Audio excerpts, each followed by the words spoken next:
Hey guys, welcome to another segment on the Scorpion Temple. It's your girl Kiara.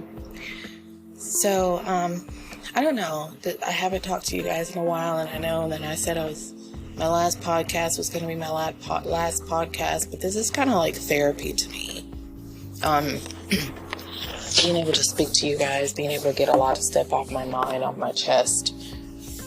I haven't been able to really say too much because I have like a whole bunch of things going on at once. Some good and some bad. A lot of people I have not talked to, have not associated with. I have not even had the desire to associate with them. And it's not that they did anything wrong. I don't even know what to say in those times because of what is going on currently in my life. I went back to therapy, and, I'm currently a teacher, a science teacher. Did not even think about being a teacher or being put in this position to even teach 6th, 7th, and 8th grade students, especially bilingual ones that speak Arabic and Vietnamese and Spanish and Kinyarwanda.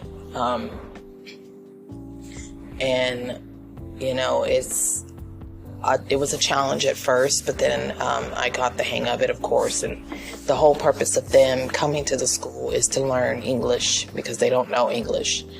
They don't know how to write it. They don't know how to speak it. They don't understand it. So it's our jobs to help them learn English. So that's been a challenge. A lot of stuff has been a challenge because, birthdays have not been the best. Holidays are coming up, and it is very hard time for me. And, anybody that knows me knows I love the holidays. I love to decorate. I love to celebrate it with the people I love. I love to go shopping. I love to listen to music. I love to put up the Christmas tree. I love to do a lot of things around the holidays. Thanksgiving, mainly Christmas, New Year's, and of course Valentine's Day is my favorite times of the year. And this year is not going to be so good, and I have to be honest, a lot of things in the past couple of months have happened that I kind of didn't understand what was going on, or I still don't understand what's going on. I've seen things, I've heard things, I've witnessed things, and if I was to tell you guys what all was going on from up to now, you guys wouldn't believe me, because that's what my therapist said also.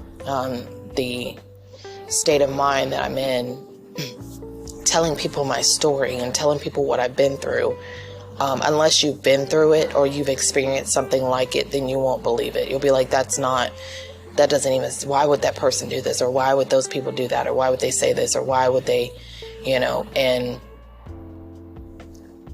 I'm not here to point the fingers at anybody or say that they're all to blame, because I've did some foul stuff too. But the stuff on top of what they did and are doing, it's messing with, honestly, I could be honest about this, it's messing with my mental health.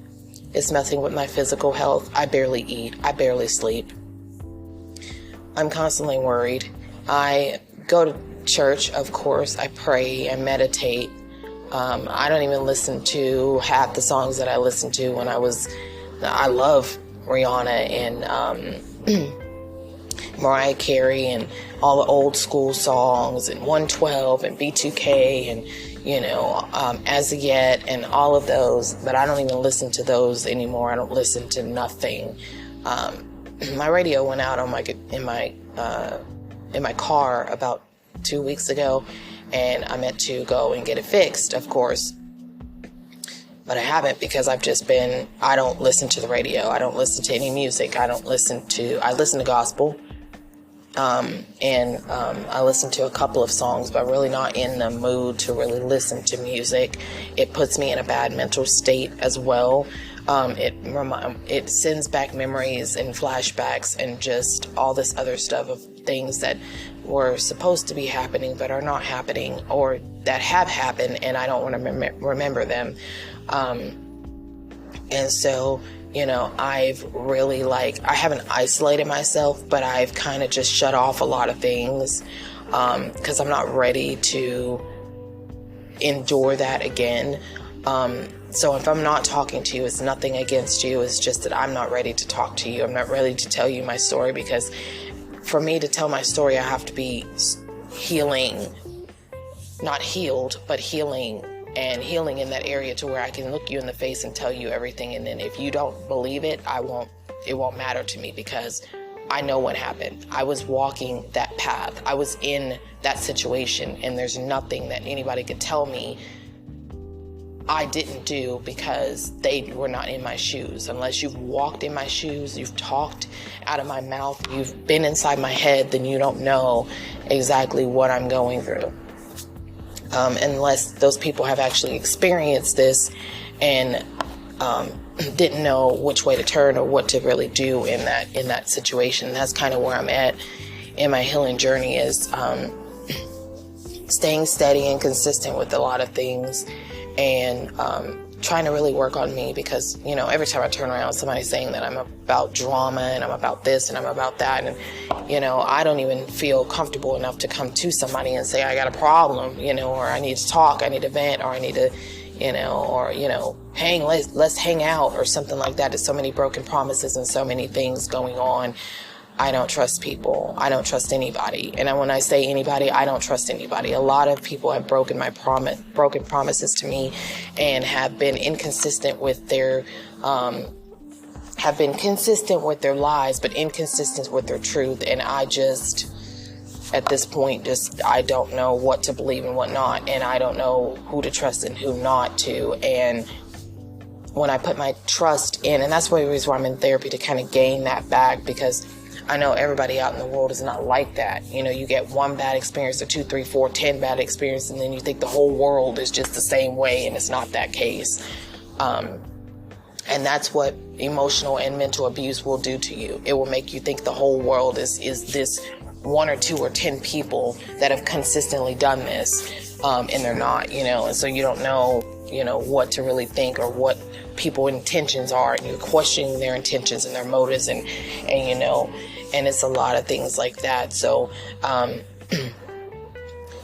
so that's the state that I'm in. That's where I'm at right now, and just trying to find my way and try to figure out what's going on, because I know for a fact that not all of this that's going on is me.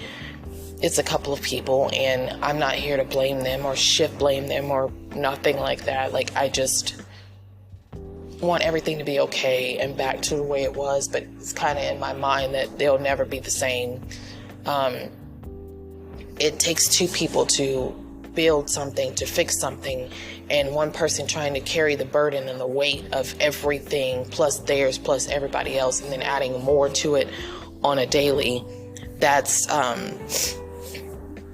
a lot for people to carry, and that tears you down. So I honestly I've never felt this way, honestly. And in the 33 years, my birthday was November the 8th. Happy belated birthday to me. That's another story in itself. But to be 33 years old and kind of look at life a little bit differently than you did 10 years ago or 5 years ago or 3 years ago.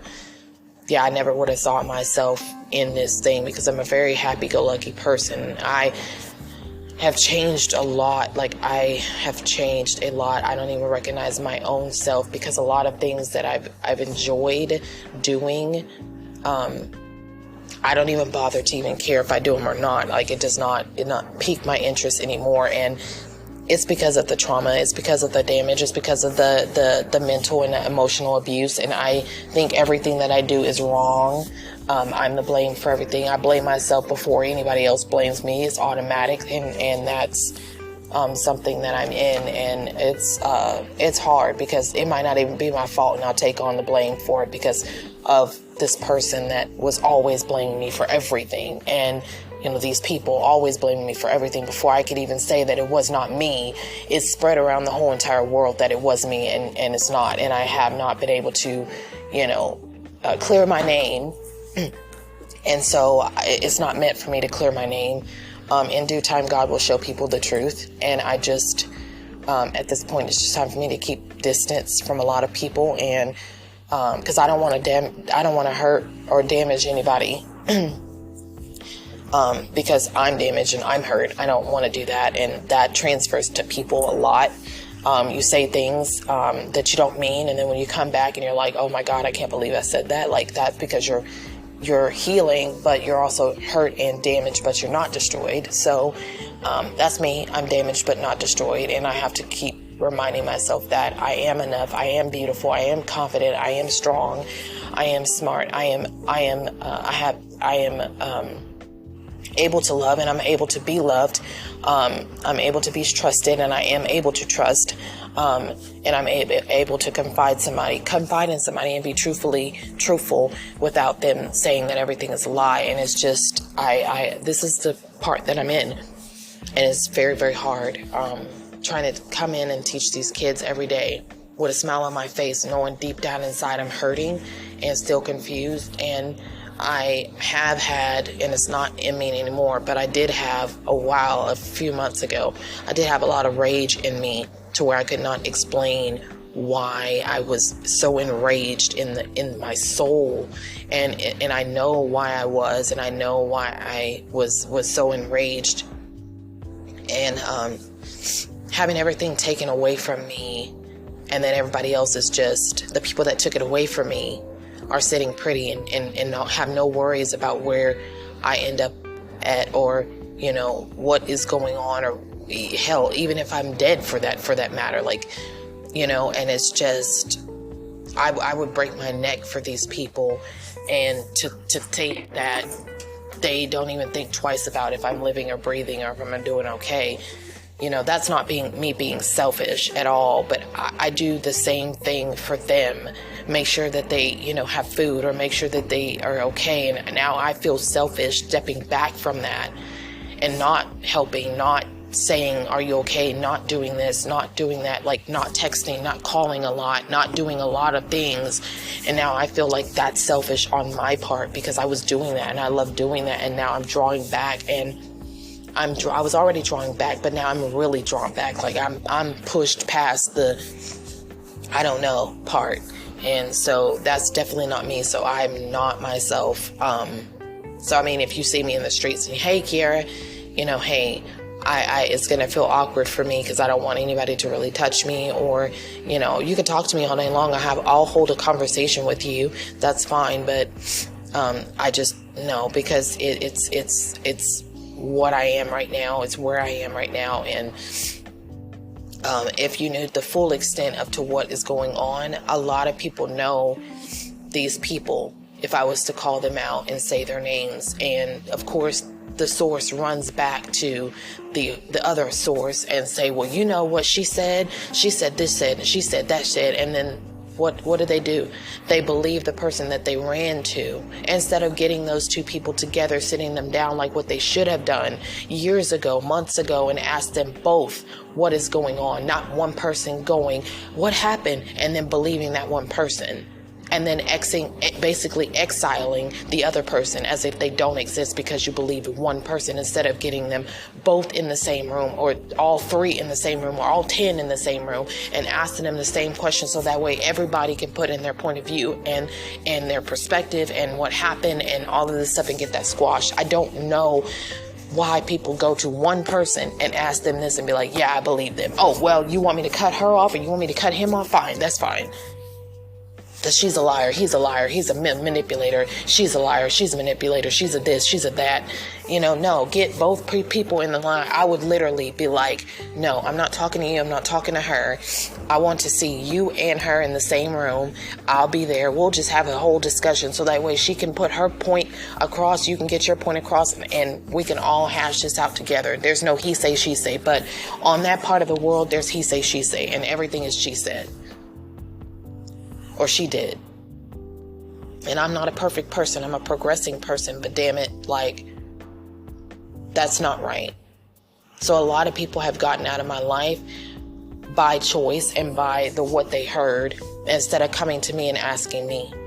or asking me, did I want to have a sit down with that other person, and then having a whole conversation, a group conversation, I would have been like, yes, let's both sit in the hot seat. That way nobody can deny. So if you come with your receipts, I come with mine. Let's just hash it out. And then after we hash it out, leave the room. That's done. Everybody knows what.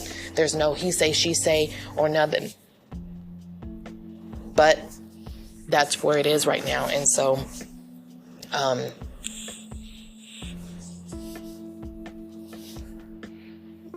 I think that's where my enragement came from, is the fact that everybody's listening to this one person and not getting both of us in the room and actually asking us what is going on together. I think that's low on their part by sticking to one person's side of the story. I was always taught there's 3 sides to the story. It's her side, his side, and the truth. But how can you get to the truth if you're only going to one source and saying, oh yeah, she did that, oh my God. Well, he did that, oh my God. And then just exiling the other person out. And they didn't even get their point across. They didn't even speak up for themselves. They didn't even defend themselves in that thing. So, yeah, before I go running off at the mouth, that's just where it is. And a lot of people I've said I've cut off, and a lot of people I don't talk to as much. A lot of people I don't see. I distance myself from a lot of people. I don't play games anymore. I don't do any of that such. I just kind of stay to myself. I literally go to work, I go to school, and all of this stuff has affected my schooling. And so I'm really just trying to find Kiara again, because I don't even classify myself as Kiara no more. It's not Key, it's not Kiki, it's not Faith, it's not Hope, it's not any of those. I don't know who I am. I'm not even a Thomas. I don't even know who I am right now. And that's just me trying to find my identity again, because God has my identity and he gave me my identity. And now I'm trying to find that identity and who I really am, because I've twisted and turned and adapted to everybody else's normalities. And I've lost my way in their normalities because their normalities was not mine. And I shifted and shaped and adapted to what they wanted. And now that they pushed me out of their lives because I'm what they taught me to be, now I'm just kind of like, now what do I need to do? So that's where I'm at in my journey and my healing. And I will talk to you guys a little later and just kind of give you guys an update when I feel it's necessary. I'm not going to be on my podcast too much because I'm still in that what if, or who is, or what's their intentions, what's their, motivation, what's their motives, all this other stuff. So I hope you guys have a blessed day and stay blessed and keep me in your prayers. Please keep me in your prayers, and don't say you'll pray for me and not pray for me. I really, really am asking God for people to pray for me. Pray for my mental health, my physical health. Just pray for me, my guidance and everything, and I'm going to do the same. So you guys have a blessed one. Bye.